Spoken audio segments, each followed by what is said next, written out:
Good evening. Welcome to Dark Poetry with Inari. Tonight we are reading The Lake by Edgar Allan Poe.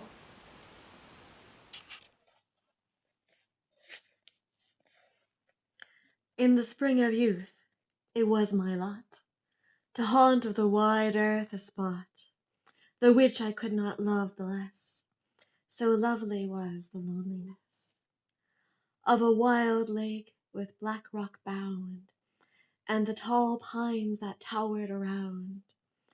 But when the night had thrown her pall upon that spot as upon all, and the mystic wind went by, murmuring in melody, then, then, I would awake to the terror of the lone lake.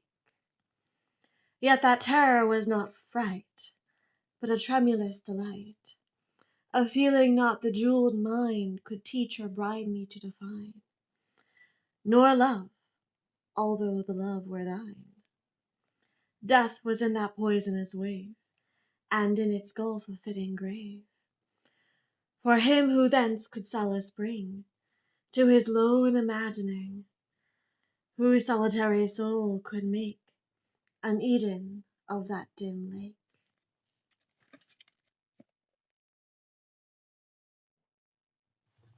Poe first published The Lake in his 1827 collection, Tamerlane and Other Poems, and it appeared again 2 years later in the collection Alaraf, Tamerlane and Minor Poems. It included a mysterious dedication of the lake to ... The subject of Poe's dedication remains unidentified to this day. Some historians suggest it might have been to his foster mother. The poem was published after her death. So the basis of the poem might have been Lake Drummond, a lake he visited with his foster mother. Lake Drummond is a lake outside Norfolk, Virginia. It's also known as the Great Dismal Swamp. And this lake was visited by another famous American author, Robert Frost. He was said to have visited the lake while suffering from a heartbreak, and according to one biographer, he hoped to get lost in the swamp surrounding the lake to never return. Lake Drummond is also said to have been haunted by the spirits of a Native American couple who lost their lives on the lake. According to legend, the woman reportedly died on their wedding day, and the young man was driven mad with visions of her paddling a white canoe on the lake, and one night he drowned trying to reach her. Again, according to local legend, you may see the image of the lady paddling her canoe on the lake, still to this day.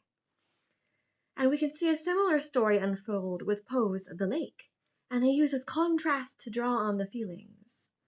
He uses dark imagery and the danger of the lake with feelings of pleasure and the thrill of his surroundings. He refers to the loneliness as lovely and describes his delight at waking to the terror of the lone lake. This contrast is the most striking feature of the poem. Poe uses the legend of the lake and its inherent dangers, but at the same time he reveals that there's a beauty in the lake. He refers to death in a poisonous wave, yet he describes its location as an Eden, from death to rebirth. Thank you for joining us for an evening of dark poetry. I'm Inari. Have a good night.